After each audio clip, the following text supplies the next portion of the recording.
At 10, calling for more officers at CMPD. You'll hear from the FOP president on what vacancies he thinks the department needs to fill. Right now, I can't forgive him, So, I can't forgive him. And it's life in prison for the man responsible for the largest mass shooting in Raleigh's history. See the moment in the courtroom when Austin Thompson learned his fate and the reaction from victims' families. I am going to find you. I'm looking for you right now. I'm out here working. We are out here. We just left your house. And a video of a fight in Georgia goes viral, but it's the video in response that has people quite concerned.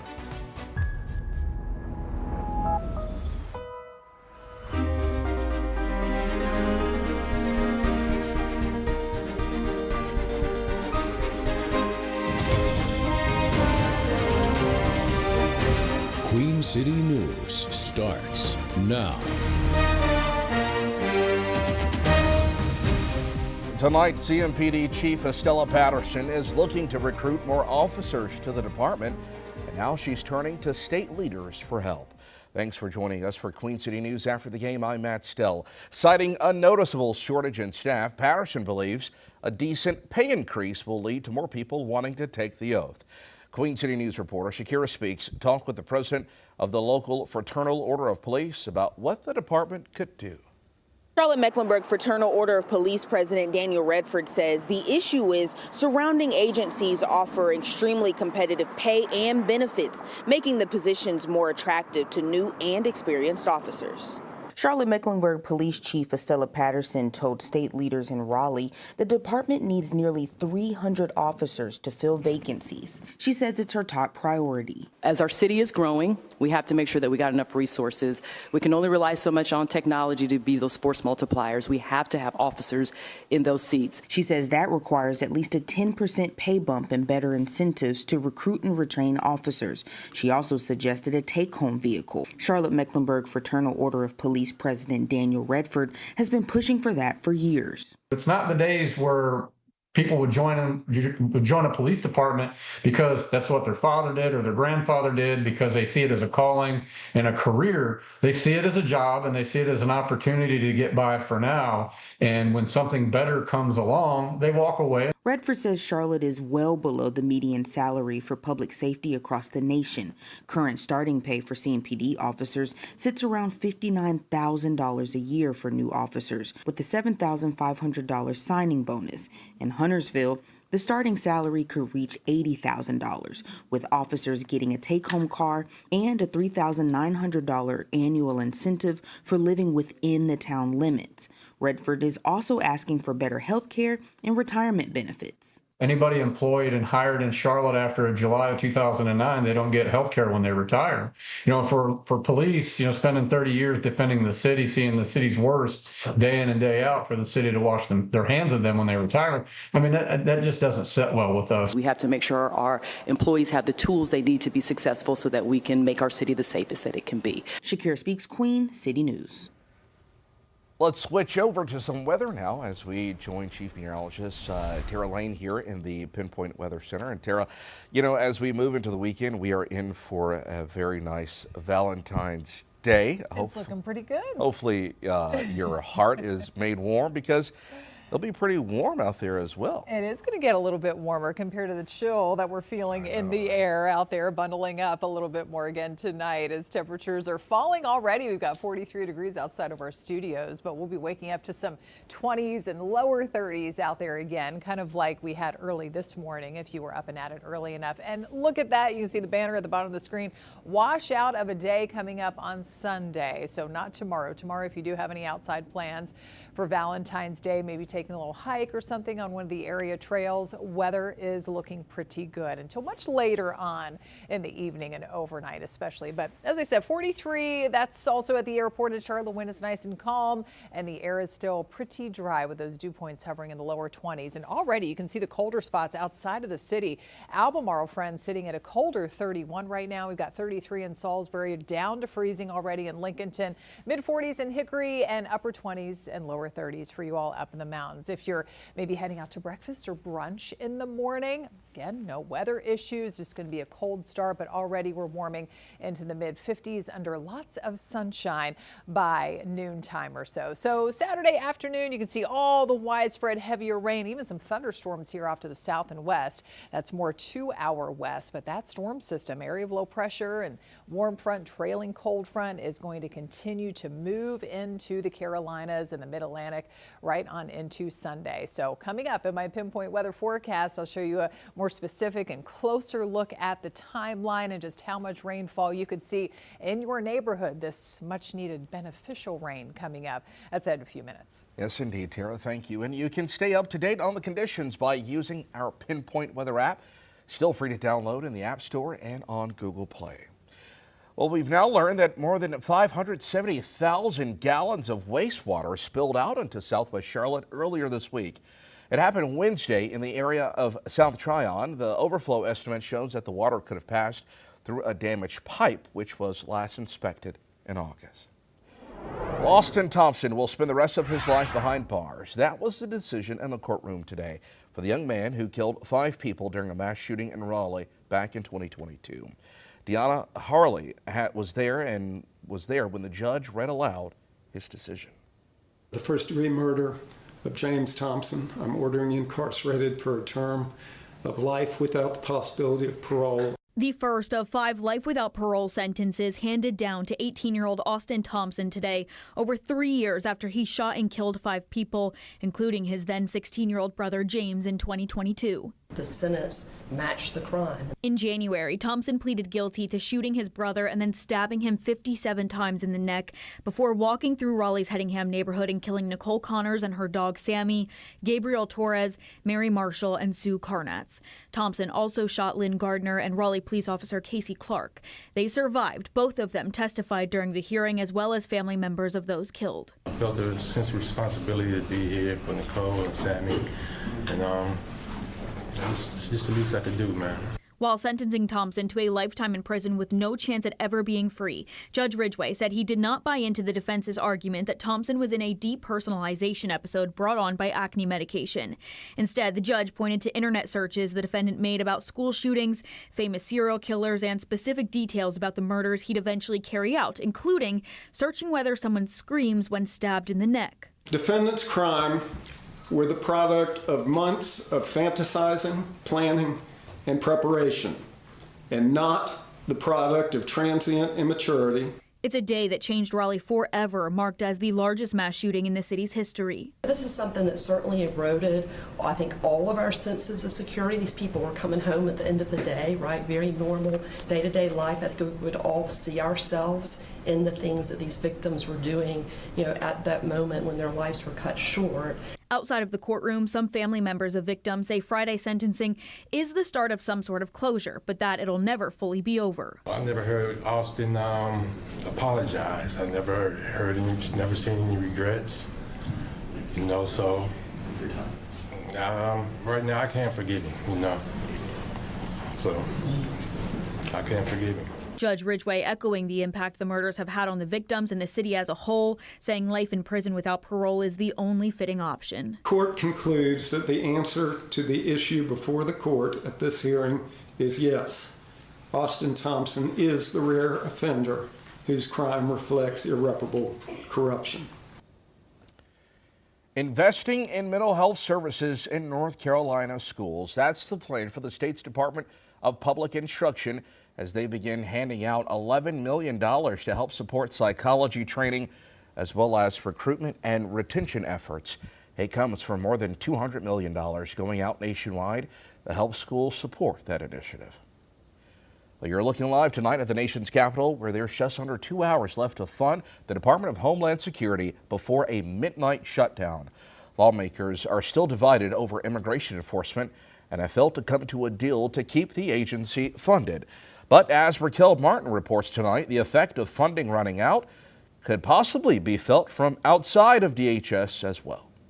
This debate may center around Border Patrol and ICE, but those agencies will continue to operate. They received a surge of funding just last year. What will be impacted are agencies like FEMA and TSA, which both fall under the umbrella of DHS. Federal funding to keep the Department of Homeland Security running is all but certain to expire at midnight. It's all nonsense. Before lawmakers left town, Missouri Senator Eric Schmidt blasted Democrats who blocked a DHS funding bill Thursday evening. Democrats say they're holding out until Republicans agree to rein in ICE and Border Patrol enforcement. And we've drawn a hard line in the sand. On the Senate floor, Democratic Senator Amy Klobuchar spoke about the chaotic immigration crackdown in her state. The Operation Metro Surge put our state at the center of America's heartbreak. Immigration enforcement officers shot and killed 2 Americans while in Minneapolis.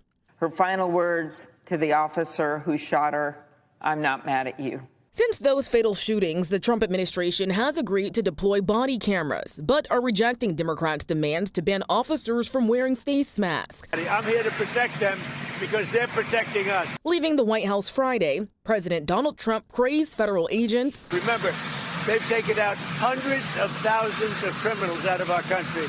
Republicans say the majority of Americans voted for a crackdown. We have front-loaded money for deportations. Those deportations will continue, and there's nothing you can do about it. Now, President Trump told reporters that talks are still underway. Lawmakers are not scheduled to be in town next week, but are on call in case a deal is struck. For now in Washington, Raquel Martin, back to you. Weather outside is dry and getting colder on this Friday night before Valentine's Day. The drought situation has gotten worse around the area. We've been talking about it so much here. The rain is needed. The rain is needed. We have some beneficial rain on the way for the weekend. I'll show you a closer look at that timeline and how much rain you can pick up in your neighborhood. That's next. A suspect description and rumors of tension between local police and the FBI. The latest message out of Arizona as authorities continue to search for Nancy Guthrie. Taking the show back to Daytona for Carolina Sports Live this evening. An incredible finish to the Truck Series race. We're going to show you. You got to see it. It's coming up at 11 o'clock on Carolina Sports Live. You're watching Queen City News, the most honored and the most local news in Charlotte. We'll be right back.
Police in Arizona are denying a rumor tonight that there's tension between detectives and the FBI as both continue their search for Nancy Guthrie. It's nearly been 2 weeks since the mother of Today Show host Savannah Guthrie was first reported missing.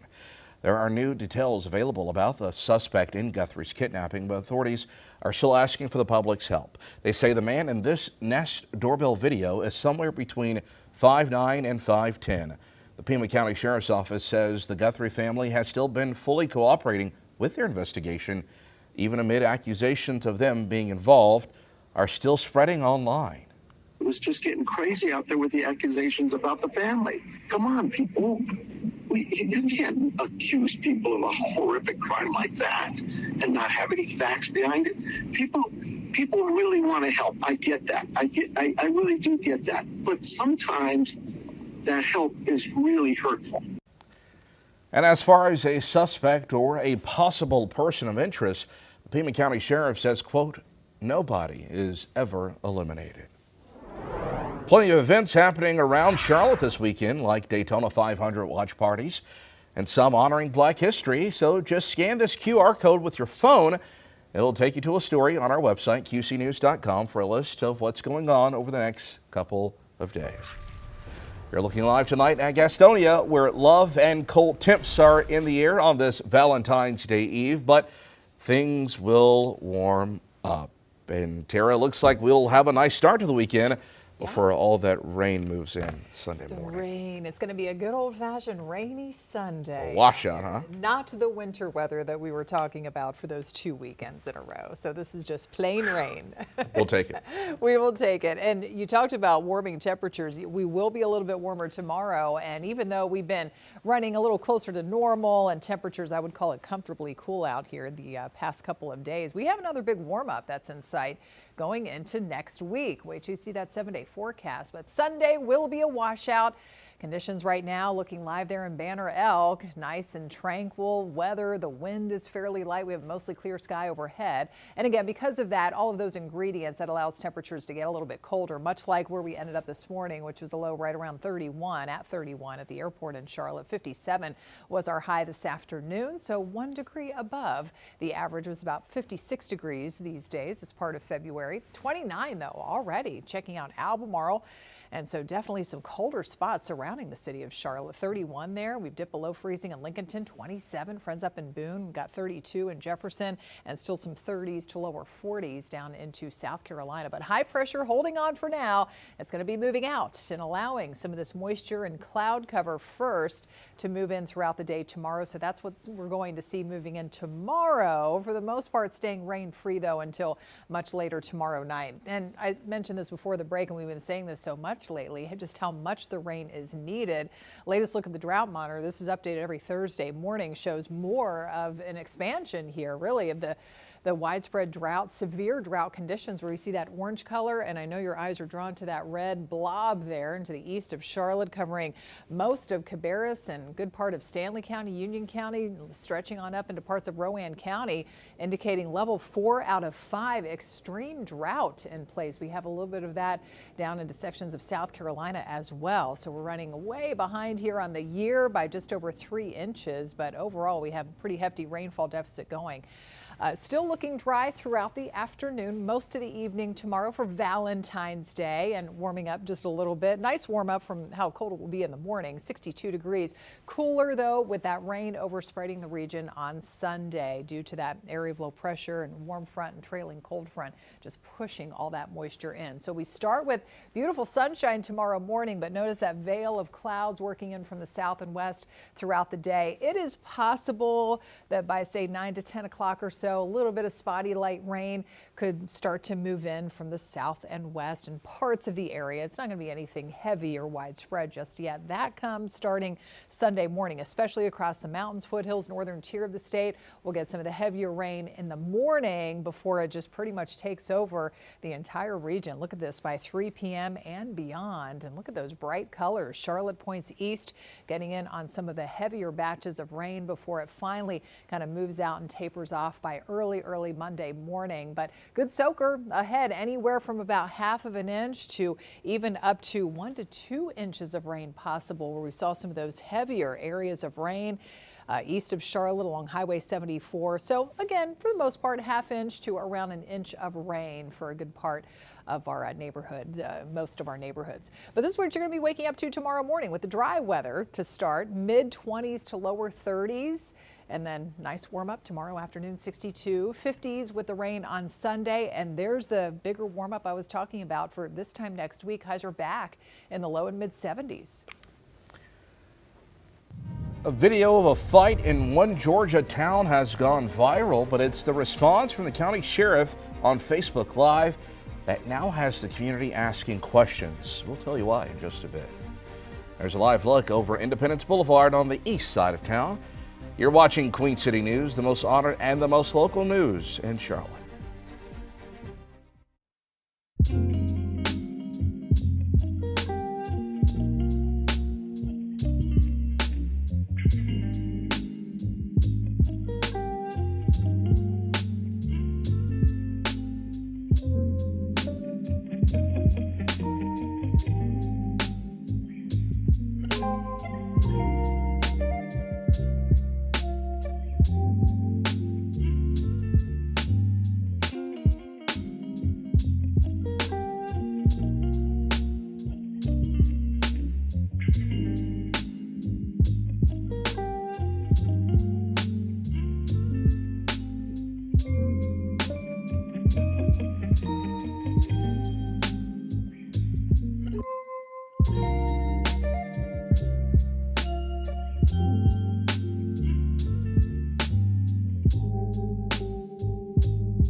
Well, tonight, wildlife officials in Virginia have some serious concerns about two recent whale deaths, one of them off the coast of North Carolina, and both of them were endangered species. Our Robert Rizzo tells us what has those officials somewhat scratching their heads tonight. For the second time in 2 weeks, biologists are dealing with the death of a North Atlantic right whale. One last week in North Carolina and one this week in Virginia. On February 10th, the Virginia Aquarium and Marine Science Center notified NOAA Fisheries of a dead female North Atlantic right whale on a barrier island off Virginia's eastern shore, last seen in October. She looked fine at that sighting, looked to be in sort of robust body condition, skin condition looked really good. There were no signs of injury, and so it's a little bit of a mystery what happened to her. Heather Predis is a senior scientist with the New England Aquarium, where they study the plight of North Atlantic right whales. They confirmed the carcass of the 3-year-old female, and now NOAA is working with mammal stranding organizations to examine, document, and necropsy the carcass. The mom of this animal who died is a whale named Portia, and she's had 3 calves. All of them have died. Back in January, the partial carcass of a 4-year-old male North Atlantic right whale was spotted floating approximately 25 miles off the shore of Avon, North Carolina. NOAA says the whale died from entanglement injuries. NOAA had been tracking the entangled whale since December and tried to remove the entangled line. That was a 4-year-old male.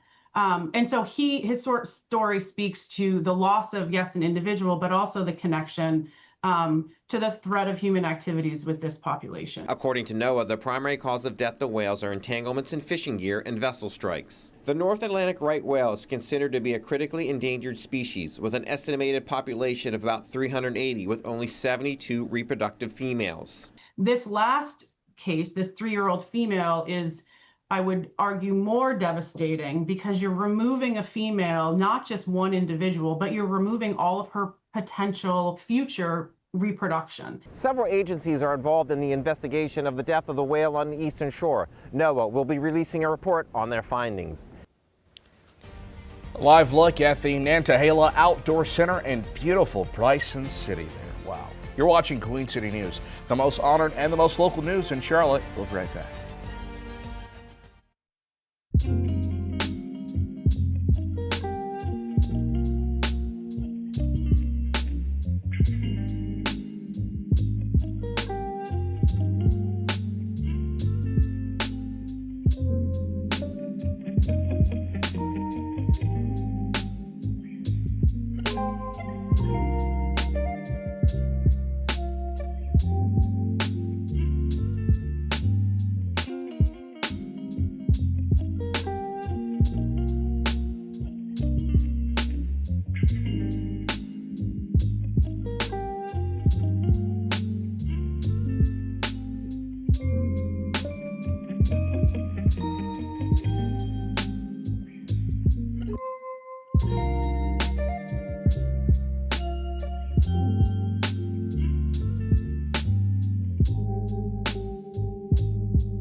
Classes at SC State in Orangeburg were canceled today after 2 people were killed on campus at a dorm room late Thursday night. It comes only 4 months after 2 different shootings at homecoming in October.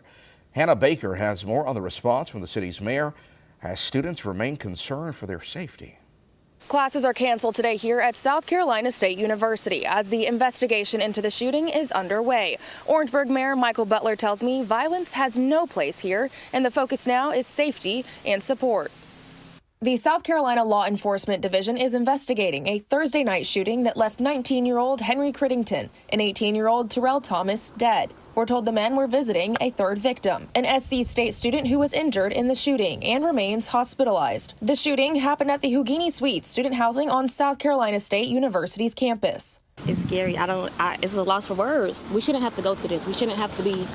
No one should have to fear for their life on campus. Several law enforcement agencies and the city of Orangeburg now working together to ensure campus is safe and find the person responsible. The sheriff department, the city police, the highway department, the FBI, they all come together from all these entities and they work together to try to ensure the safety of all citizens throughout this county. This is the third shooting tied to SC State in less than a year. In October, 2 shootings on the night of homecoming left 1 dead and 1 in critical condition. One of those shootings happened in Houdini Suites as well. The university beefing up security in the aftermath. Orangeburg Mayor Michael Butler says the city has been working to provide additional security as well.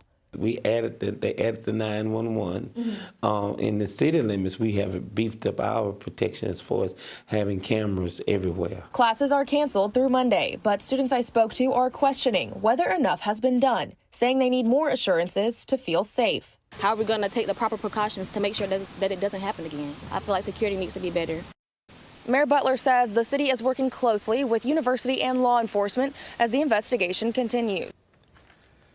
Hannah, thank you. Early in-person voting is underway in North Carolina, and state officials say it's been a big turnout so far, with 38,000 people voting yesterday alone. This comes as they now investigate possible cases of people posing as state and county election workers. The agency says in some cases, people are reportedly going door to door claiming to be with the State Board of Elections, and that some workers for voter registration drives are telling people that they have to re-register to vote. So there are people who are going door to door who are pretending to be, the State Board of Elections or a county board, and we don't go door to door. So that's a big red flag at first. And over the last few years, we've received actually thousands of complaints in 30 different counties about this. Tyson says they're also seeing cases of false registrations of people putting down random names like Jay-Z, but so far, no one has been charged or arrested in any of these cases. Well, the latest federal report shows that gas prices and the rate of price increases are going down in the United States. This comes after economists projected a higher inflation increase. Gabrielle Caracciolo tells us what this means for your wallet. The economy is doing unbelievable.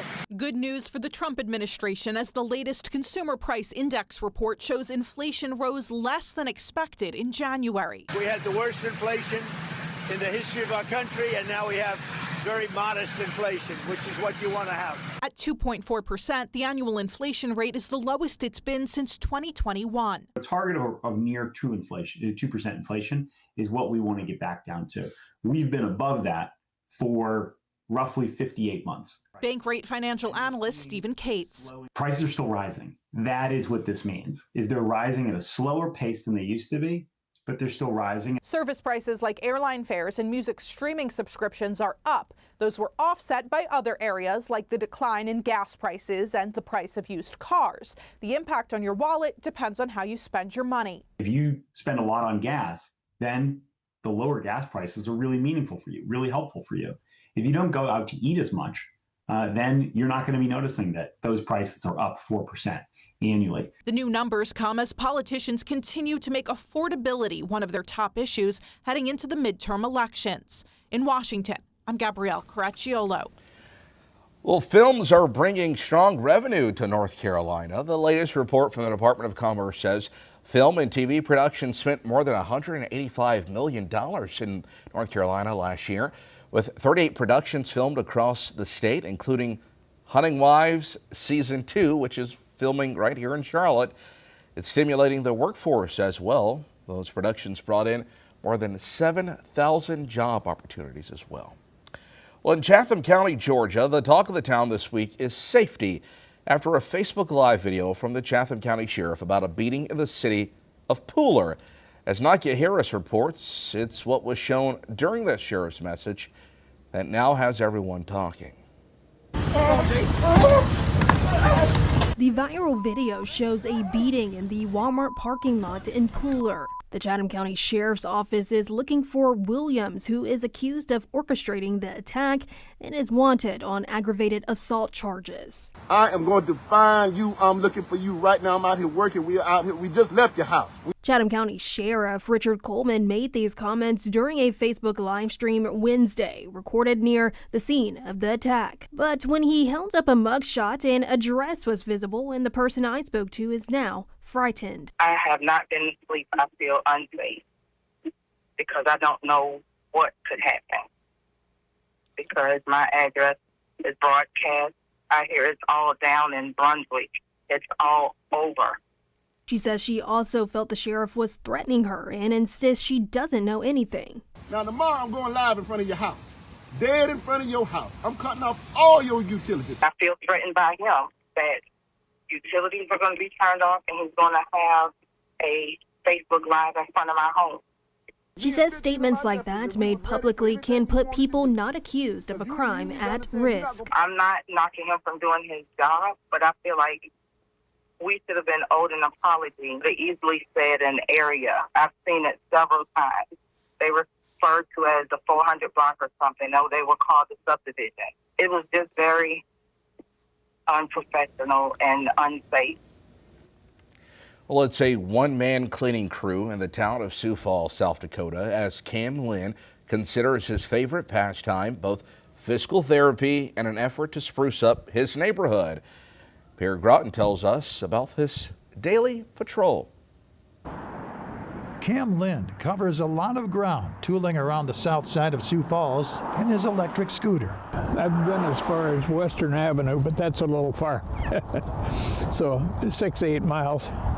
The 81-year-old Lynn suffered a stroke 6 years ago that's limited his mobility and the use of his left hand. But inspiration came to him one day that changed the course of his life.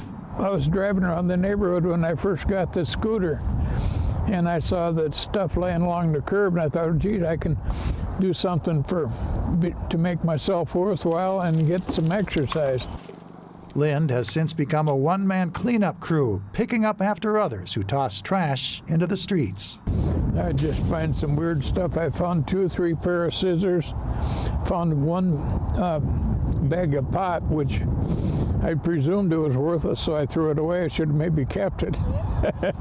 Lynn says plastic liquor bottles are the most common pieces of trash he encounters. In the wintertime, this plastic gets hard and people run over them, then it gets sharp. Lynn says all that trash collecting has helped restore some of the nimbleness to his hand. And I can pick up a dime off a street, or those little harp-shaped toothpick things. I can pick those up, beer tabs. People are just amazed what I can grab. Other people are following Lynn's lead by launching their own cleanup campaigns. We have a lot of people in our neighborhood now that carry a little bag with them. And, so they're helping pick up stuff too, and it's kind of nice. And they say, gee, that's good for us too, for getting exercise. One man in his scooter, inspiring others to action. Grateful for his perseverance at making a neighborhood look all that much nicer. People are talking to me, and they drive by and honk and wave and say thanks for what you're doing. So it's kind of cool. Just dispose of your trash properly and don't litter. All right, well, we are looking at pretty nice weather out there tonight. I mean, yes, it's getting colder. We have a little bit of a warm up tomorrow before the Sunday rain moves in. I'll show you a closer look at that timeline, when you'll start to see it in your neighborhood and just how much we're expecting. That's next. Before we head to break, a look at beautiful Uptown from our Arlington camera. You're watching Queen City News, the most honored and the most local news in Charlotte.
10:52 on a Friday night. Let's check that weekend pinpoint weather forecast. And right now, getting cooler outside, pretty chilly. We got 43 degrees.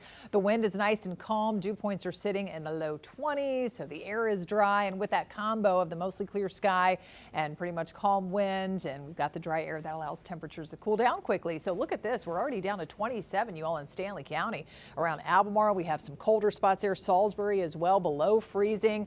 In Lincolnton, 36 degrees in Rock Hill. And we've dipped into the upper 20s, some of the higher elevations in the mountains. So it will be a cold start to Valentine's Day tomorrow, but warming up nicely up around lunchtime, or if you're going out to brunch or something, doing that. Still lots of sunshine, highs, or rather temperatures starting that warm up into the mid 50s. So there's that storm system back off to the west. Still pretty far away at that point tomorrow by 1 p.m. or so. So most of the rain is over sections of the Midwest down through some of the plain states there and down into Texas, but it will be gaining on us. We're going to start to see more cloud cover rolling in throughout the afternoon before the rain does overspread our area into Sunday. This is beneficial, much needed rain, pretty good soaker on the way. But Valentine's Day tomorrow, again, we start dry in the morning, warming up into the low 60s in the afternoon. We'll start to see some of those clouds moving in from the south and west, as you can see on Futurecast by 3 p.m. Just a little bit of some of that high cloud cover rolling in, but the area largely dry until we start to approach midnight, and we could pick up on a little bit of spotty light rain here and there. Nothing too substantial just yet. That comes Sunday morning. The rain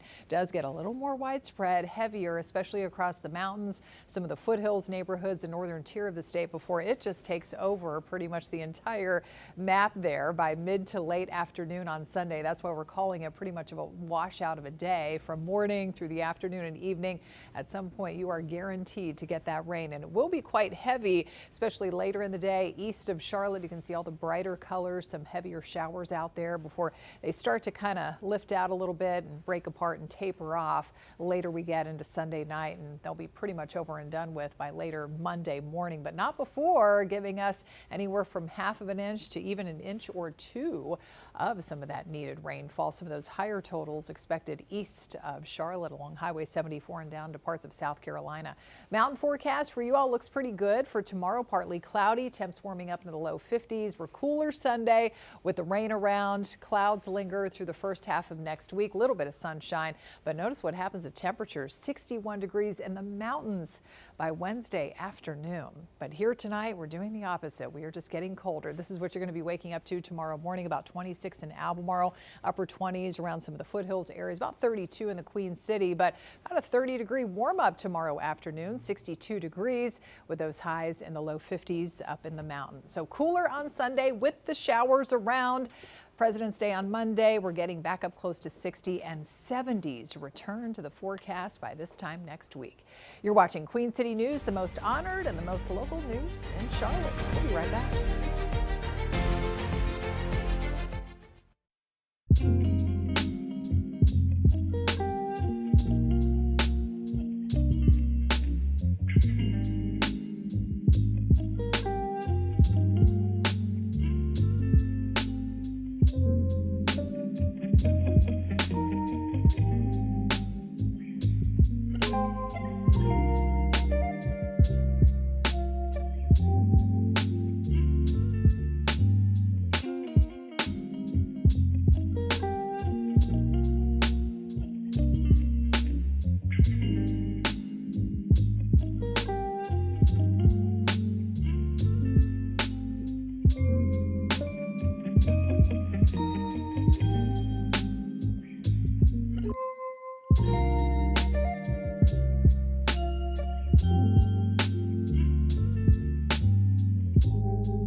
Learning to understand dogs. That's the mission of the Fort Wayne Animal Care and Control Center in Indiana. As they just hosted their second class, the most recent lesson was geared towards understanding canine aggression. Other lessons range from dog-to-dog communication and understanding body language. Each class, $15. It all goes to a local animal charity. Love that.